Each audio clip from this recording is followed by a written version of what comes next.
తిరుపతి నగరపాలక సంస్థ కార్యాలయంలో స్వాతంత్ర దినోత్సవ వేడుకలు ఘనంగా జరిగాయి. నగరపాలక సంస్థ కార్యాలయంలో జరిగిన వేడుకల్లో మేయర్ శిరీష త్రివర్ణ పతాకాన్ని ఆవిష్కరించారు. కమిషనర్ ఎన్ మౌర్య, డిప్యూటీ మేయర్లు ముద్రనారాయణ, ఆర్తి మునికృష్ణ, కార్పొరేటర్లు ఎస్కే బాబు, నారాయణ, నరేంద్ర, శైలజ, రేవతి, కాంచన అధికారులు పాల్గొని జెండా వందనం చేశారు. అనంతరం విధుల్లో ప్రతిభ కనబరిచిన ఉద్యోగులకు సర్టిఫికెట్లు అందజేశారు. ఈ సందర్భంగా మేయర్ మాట్లాడుతూ ఎంతో మంది మహనీయుల త్యాగాల వల్ల మనకు స్వాతంత్రం వచ్చిందని అన్నారు. వారిని స్మరించుకుంటూ మన కర్తవ్యాన్ని నిర్వర్తించాలని అన్నారు.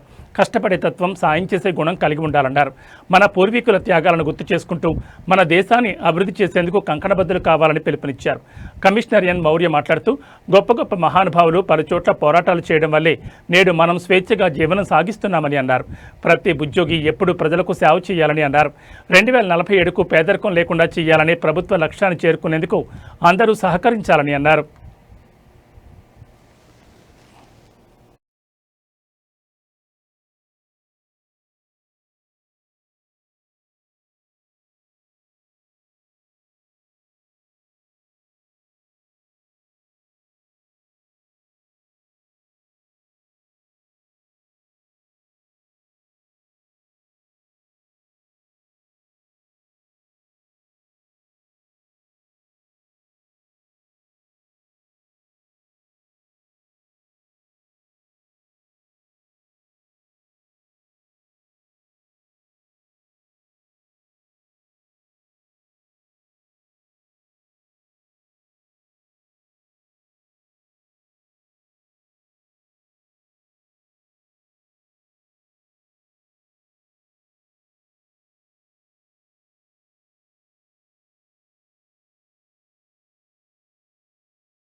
డెబ్బై 79వ స్వాతంత్ర దినోత్సవ శుభాకాంక్షలు.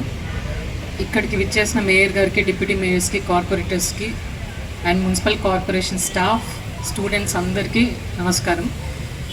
మీ అందరికీ తెలుసు, మన ఇండిపెండెన్స్ 1947 వచ్చినప్పుడు దానికి ఒక సెంచరీ లాంగ్ ఏదైతే స్ట్రగుల్ జరిగిందో, రాజా రామ్మోహన్ రాయ్ గారి నుంచి అంబేద్కర్ గారు, గాంధీజీ గారు, సుభాష్ చంద్రబోస్ గారు అందరూ కూడా డిఫరెంట్ ఏరియాస్లో స్ట్రగుల్ చేసి మనకి ఫ్రీడమ్ రావడానికి వాళ్ళు తోడ్పడ్డారు. ఈ ఫ్రీడమ్ రావడానికి ఏవైతే వాల్యూస్ వాళ్ళు ఆ పాత ఏదైతే తీసుకున్నారో, ఫర్ ఎగ్జాంపుల్ రాజా రామ్మోహన్ రాయ్ గారు ఈక్వాలిటీ, అప్పట్లో ఈ విమెన్ రైట్స్ ఇవి అంటే సొసైటీలో ఆ ఆలోచన కూడా లేనప్పుడు ఆయన విమెన్ రైట్స్ గురించి ఆ 1900 అండ్ 1800స్లో ఈ విమెన్ రైట్స్ గురించి మాట్లాడారు.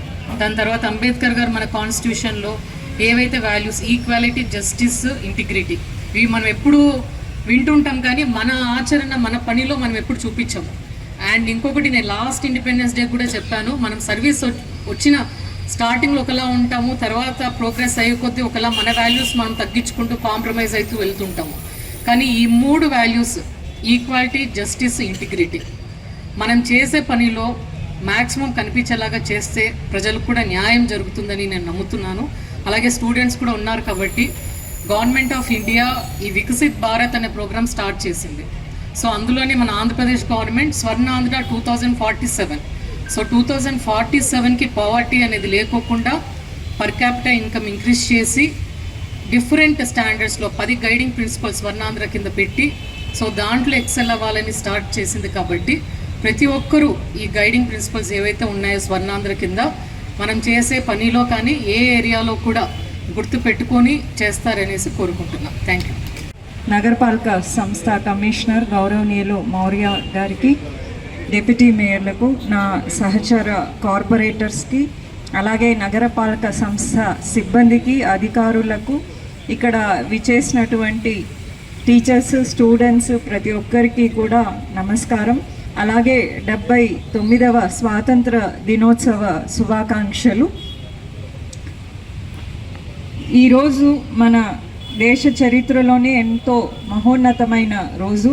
మనందరికీ తెలుసు 1947 ఆగస్టు 15న మనకు స్వాతంత్రం వచ్చింది.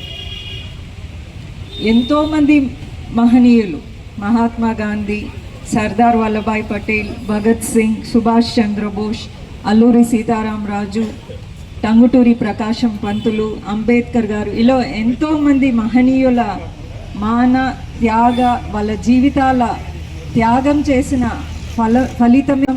అట్లాగే ప్రతి సంవత్సరం ఈరోజు అందరం భారతదేశ పౌరులుగా మన కర్తవ్యంని కూడా కార్యక్రమాలు ఇలాంటివన్నీ జరుగుతూనే ఉన్నాయి. ఇవన్నీ మనకు తెలుసు. కానీ మనందరి బాధ్యత ఏంటంటే అందరు పాలు పంచుకున్న వాళ్ళం అవుతాం.